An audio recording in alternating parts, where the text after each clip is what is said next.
कैसे हैं आप सभी लोग। बहुत बहुत स्वागत है आप सभी का एकेडमिक वार्ता में। हम लोग आज बात करेंगे इतिहास विषय से संबंधित जो UGC NET JRF PhD TGT PGT LT grade वैकल्पिक विषय, इन सारी चीज़ों की जो लोग इतिहास में तैयारी करते हैं उनके लिए ये आज हम लोग सिलेबस पर डिस्कस करेंगे। जो यूजीसी का सिलेबस है, जो यूजीसी नेट का सिलेबस है, यूजीसी नेट के सिलेबस पर हम लोग डिस्कस करेंगे।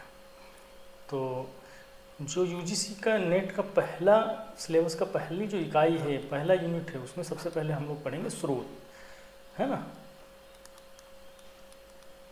स्रोत दो प्रकार के होते हैं।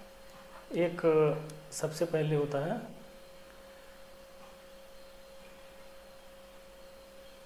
पुरातात्विक स्रोत, पुरातात्विक स्रोत। दूसरा हम लोग पढ़ेंगे साहित्यिक स्रोत, साहित्यिक स्रोत। पुरातात्विक स्रोत में हम लोग अभिलेख,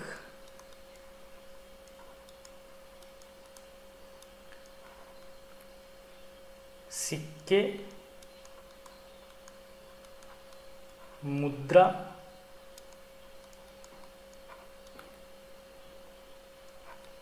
स्मारक आदि। साहित्यिक में धार्मिक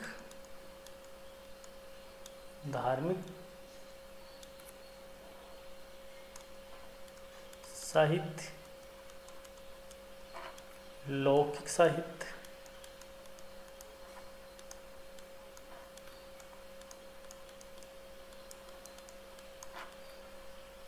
धार्मिक साहित्य, लौकिक साहित्य, विदेशी यात्रियों के विवरण है,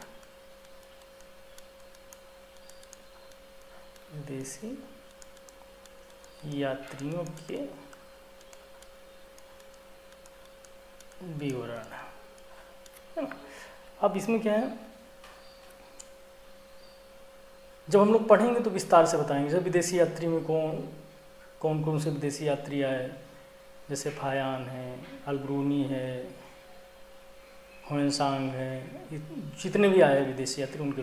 धार्मिक साहित्य जो वेद पुराण साहित्य है ना। लौकिक साहित्य तो धर्मेतर साहित्य हैं, जैसे जो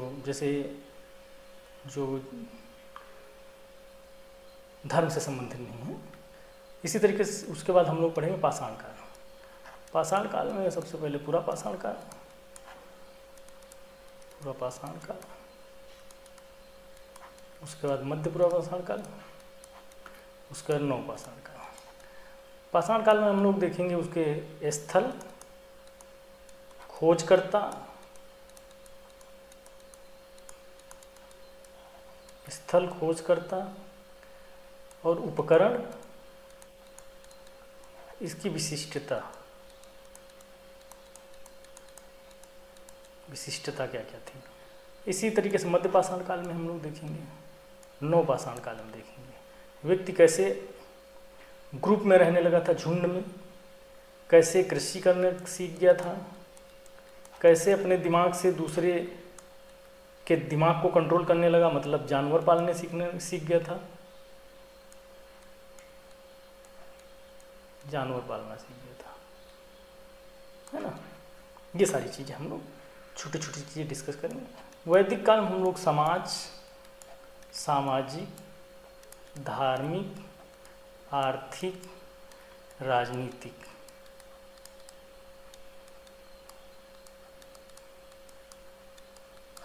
इन चीज़ों पर डिस्कस करेंगे। उसके बाद महाजनपद काल, 16 महाजनपद, ये सारी चीज़ें हम लोग पढ़ेंगे। मगध का उत्थान पढ़ेंगे, मौर्य वंश पढ़ेंगे, मौर्य वंश में पूरा वंशावली, क्योंकि क्रोनोलॉजी में कई बार क्वेश्चन पूछा जाता है। उसके साथ साथ हम लोग उनके अभिलेख, मेन चीज़ हम लोग मौर्य काल को जानने के स्रोत पढ़ेंगे, है ना। जब हम लोग स्रोत पढ़ेंगे ना, तो स्रोत में ही हम लोग पढ़ लेंगे कि स्रोत में ही ये कई चीज़ें पढ़ लेंगे कि कौन कौन से साहित्यिक स्रोत, अभिलेख वगैरह, अभिलेख पढ़ेंगे। अशोक का धम्म पढ़ेंगे हम लोग,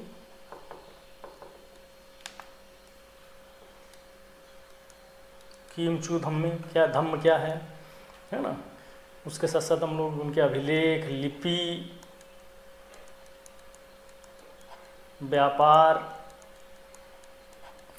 व्यापारिक संबंध के लोग उनके साथ थे, शिल्पकार वर्ग,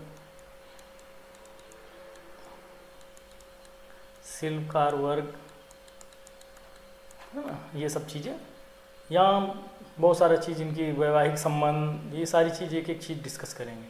इंडो यूनानी, ये जो विदेशी लोग आए, उसके बाद जब इसका मौर्य काल का जब पतन हुआ, इसको पतन भी पढ़ेंगे इसमें, है ना।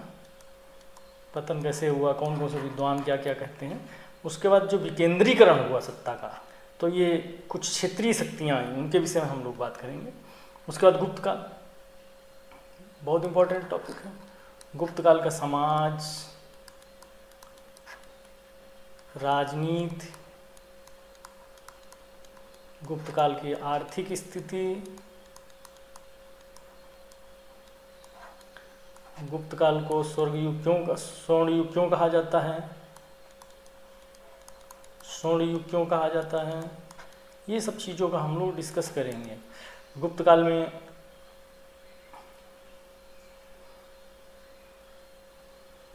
ग्रंथ जो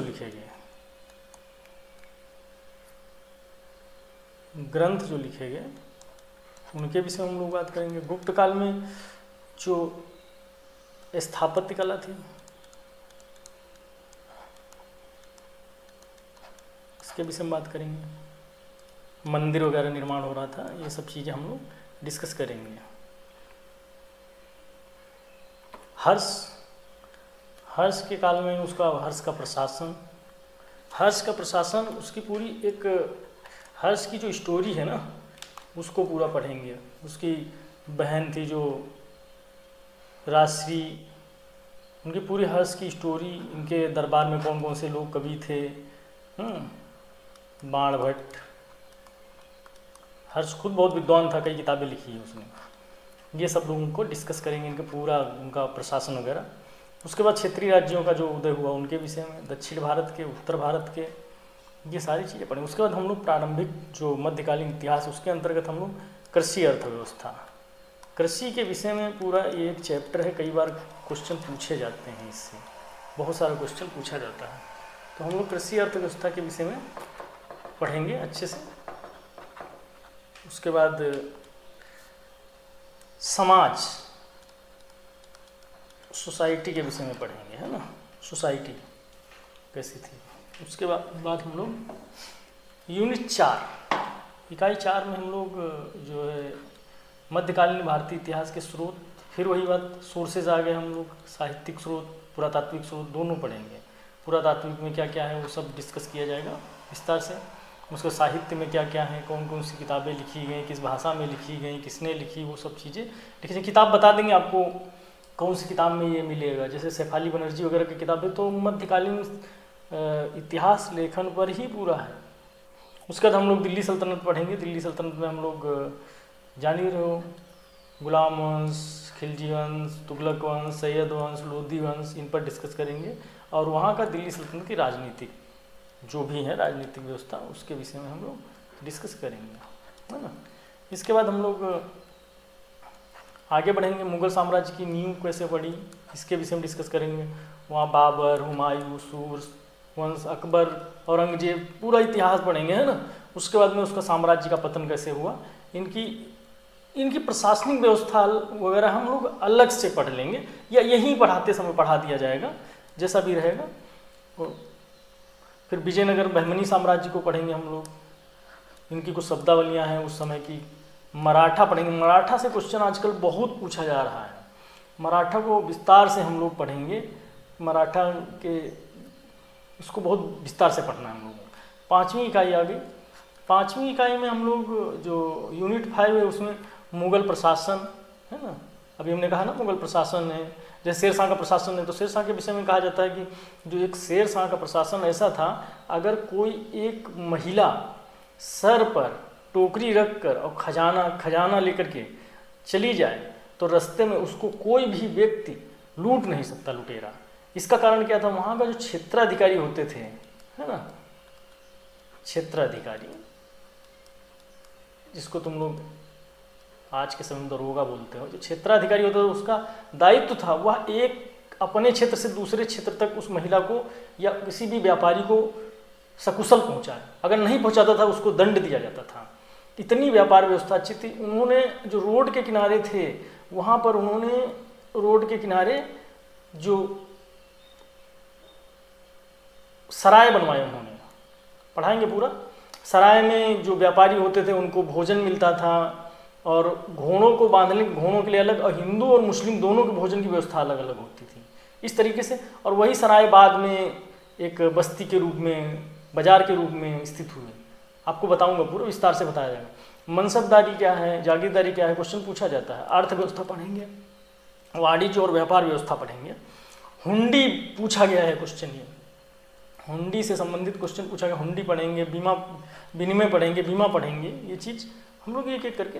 फिर उसके बाद इकाई जो यूनिट 6 है, 6 यूनिट आ गया। 6 यूनिट में हम लोग समाज और संस्कृति पढ़ेंगे, और सूफी और उनके सिलसिले पढ़ा जाएगा। बहुत अच्छा है, बहुत जब पढ़ोगे ना तो बहुत आनंद आएगा। उसके बाद भक्ति आंदोलन हम लोग पढ़ेंगे, सिख आंदोलन पढ़ेंगे। सिख आंदोलन में पूरा सिख क्रोनोलॉजी पूछता है, क्रमिक रूप से बताइए कौन सा, पूरा क्रोनोलॉजी पूछता है, क्रम पूछ लेता है, कौन सा सिख ने कौन सा काम किया, जैसे गुरु नानक देव ने क्या काम किया, या अर्जुन देव ने क्या काम किया, या गुरु ग्रंथ साहिबा किसके द्वारा संकलित किया, ऐसे कभी कभी क्रोनोलॉजी। इसलिए सिख आंदोलन से आजकल क्वेश्चन बहुत पूछा जा रहा है। एक सिख आंदोलन, एक मराठा, बताएंगे बाद में हम लोग डिस्कस करेंगे कि कौन कौन से इंपॉर्टेंट है। सामाजिक वर्गीकरण पढ़ेंगे, स्त्रियों की स्थिति पढ़ेंगे, प्रमुख चित्रकार जो उस समय के प्रमुख चित्रकार थे उनके विषय में, प्रमुख चित्रकारों के विषय में पूछ लिया जाता है कि कौन कौन चित्रकार किसके दरबार में था, कौन चित्रकार किसके दरबार में था, कि कौन चित्रकार की किसकी विशेषता थी, विशेषता है ना, ये सारी चीज़ें पूछी जाती हैं। उसके बाद कला पढ़ेंगे हम लोग। कला में कई चीज़ें हैं, हम लोग उनकी वास्तुकला के विषय में भी पढ़ेंगे, जैसे इंडो इस्लामिक शैली, इंडो इस्लामिक शैली,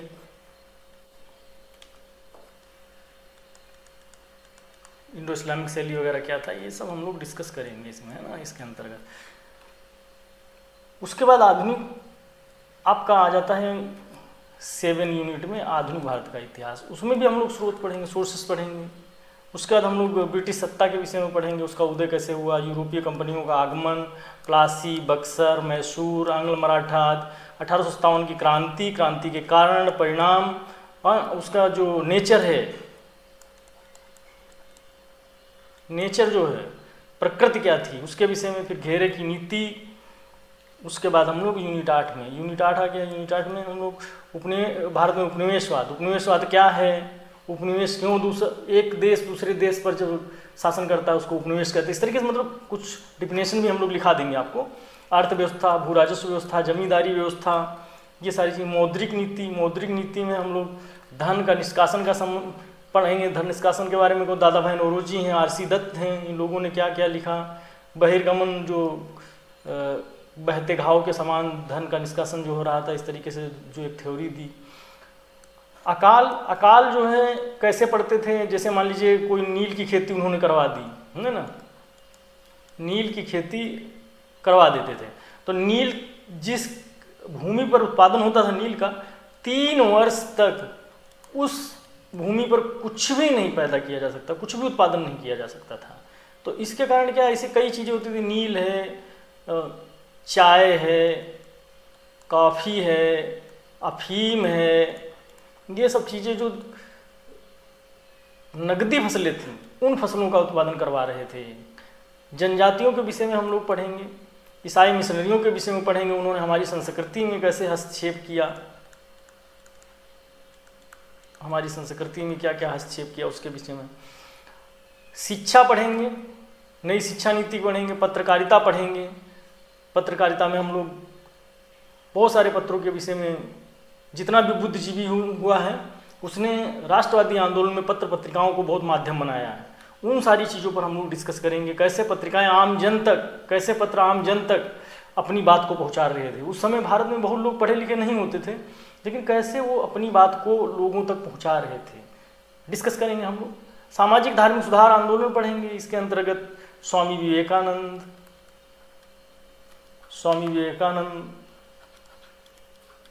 जैसे रामकृष्ण परमहंस,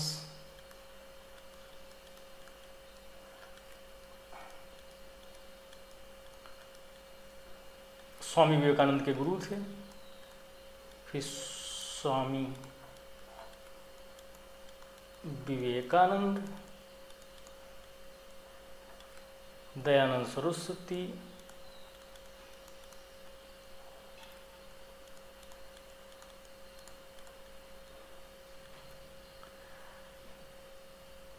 इनकी संस्थाएं भी पढ़ेंगे, जैसे जो भी संस्थाएं, रामकृष्ण परमहंस की संस्था, इनकी आर्य समाज है ना,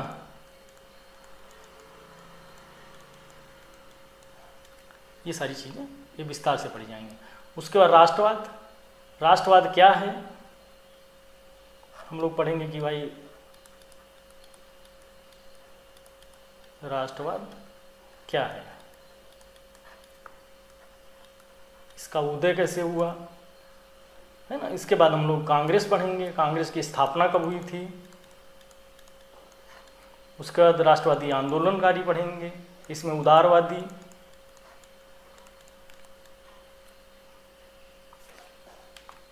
इसमें हम लोग उदारवादी, उग्रवादी,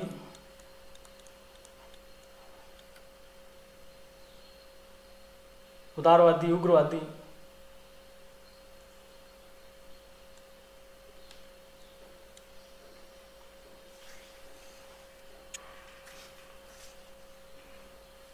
जो क्रांतिकारी टाइप के लोग थे उनको पढ़ेंगे हम लोग।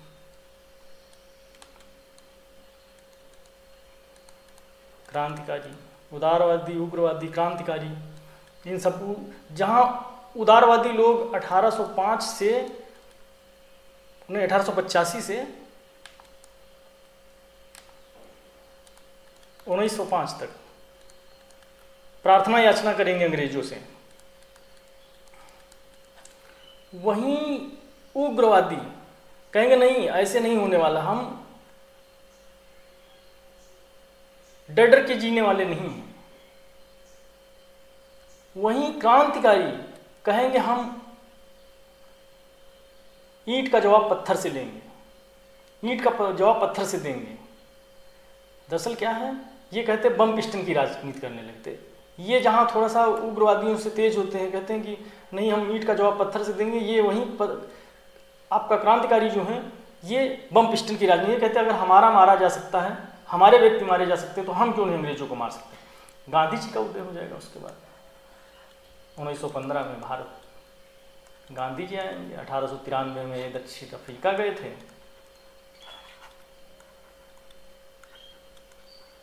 दक्षिण अफ्रीका गए थे।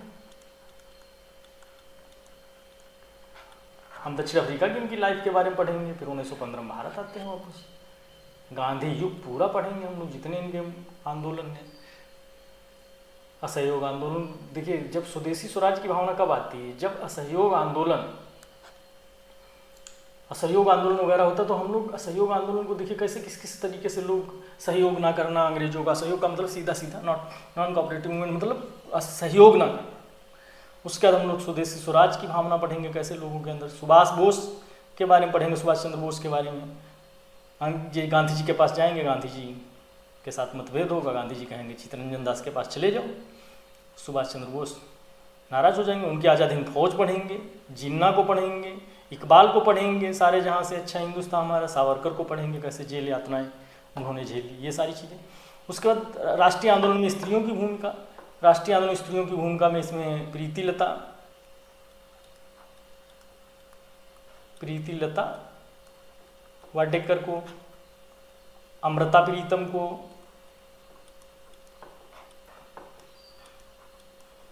शांति घोष को, ये तमाम प्रकार की महिलाएं जो राष्ट्रीय आंदोलन में भाग ले रही थी। उसके बाद वामपंथ विचारधारा को पढ़ेंगे हम लोग। फिर सांप्रदायिक राजनीति, इसके अंतर्गत मुस्लिम महासभा, हिंदू महासभा, इसकी स्थापना कैसे हुई, कौन कौन से इसके अध्यक्ष बने, ये सारी चीज़ें हम लोग, इसके अधिवेशन, सारी चीज़ें हम लोग पढ़ेंगे। उसके बाद आगे बढ़ते हैं हम लोग।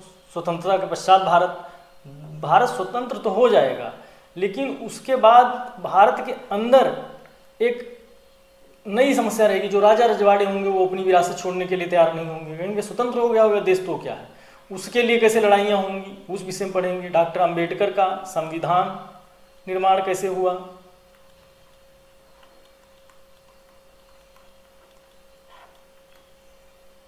भारतीय संविधान पढ़ेंगे। उसके बाद हम लोग वहाँ आधिकारिक वर्ग के विषय में पढ़ेंगे, नई शिक्षा नीति पढ़ेंगे, भूदान आंदोलन, इसके विषय में हम लोग डिस्कस करेंगे, भूदान आंदोलन पढ़ेंगे। उसके बाद जो 10वां इकाई है, 10 इकाई है जो यूनिट 10, उसमें शोध कार्य से संबंधित हम लोग पढ़ेंगे। शोध कार्य क्या है, कैसे शोध कार्य किया जाता है, इतिहास में शोध क्या है, इतिहास में वस्तुनिष्ठता, पूर्वग्रह, उसके बाद इतिहास में आलोचना, संश्लेषण और प्रस्तुति, इतिहास और उनके सहायक विज्ञान, ये पढ़ा जाएगा। इसमें हम आपको किताबें बता देंगे और पढ़ाएंगे भी। इस तरीके से हम लोग देखते हैं इकाई जो 1 से 3 तक है वो प्राचीन भारत है, इकाई 4 से 6 है वो मध्यकालीन भारत, इकाई 7 से 9 है वो आधुनिक भारत, इकाई 10 जो है वो ऐतिहासिक शोध प्रणाली है। उसके बाद जो लोग पीएचडी करने वाले हैं या करने के लिए पीएचडी एडमिशन के लिए प्रयासरत हैं, उनके लिए अलग से थोड़ा सा बताया जाएगा, मार्गदर्शन किया जाएगा। जो राष्ट्रीय महत्व के संस्थान हैं, लाइब्रेरियां हैं, आर्काइव्स हैं, पत्रिकाएं हैं, या फेलोशिप कौन कौन सी मिलती, कैसे से फेलोशिप मिलती हैं, आपका केबल नेट होने पर भी फेलोशिप मिलती है कि नहीं मिलती है तो कितना मिलती है, कैसे मिलेगी, ये सारी चीज़ें हम लोग आपको डिस्कस करेंगे। राष्ट्रीय महत्व के संस्थान जैसे नेहरू म्यूजियम मेमोरियल लाइब्रेरी है, जो प्रधानमंत्री मेमोरियल, अभी नाम उसका हो गया है प्रधानमंत्री मेमोरियल म्यूजियम, है ना, त्रिमूर्ति भवन दिल्ली में। और कौन कौन सी लाइब्रेरी, कौन सी पत्रिकाएं हैं जो शोध पत्रिका में आर्टिकल कैसे निकालते हैं, ये सारी चीज़ें हम लोग डिस्कस अलग से करेंगे। ये हमारा सिलेबस का हिस्सा नहीं है, फिर भी हम अलग से आपका बहुत बहुत धन्यवाद। आपके सुझाव और प्रश्न आमंत्रित हैं। आप प्रश्न आपका जो है कमेंट्स बॉक्स में आप लिख सकते हैं, और या फिर आप हमको पर्सनल हमें भेजना है तो academicvarta@gmail.com पर भेज दीजिए। और हमारा ये मोबाइल नंबर है, ये व्हाट्सअप चलता है, इस पर व्हाट्सअप ग्रुप है एक बनाया हमने एकेडमिक वार्ता नाम से, तो इसी में डिस्क्रिप्शन बॉक्स में लिंक डाल देंगे, आप उसमें जुड़ जाइए। टेस्ट सीरीज़ हम लोग एक चलाएंगे, सप्ताह में 2 दिन टेस्ट सीरीज़ होगा। टेस्ट जो होगा टेस्ट दीजिए, अपना मूल्यांकन करिए, जुड़िए हमारे साथ, इस मुहिम को आगे बढ़ाएं। कहा जाता है ना कि 1 मिनट मनुष्य की ज़िंदगी नहीं बदलती है, लेकिन 1 मिनट में लिया गया फैसला मनुष्य का जीवन बदल देता है। तो आप जुड़े हमारे साथ और इस मुहिम को आगे बढ़ाएं। बहुत बहुत धन्यवाद आप सभी का।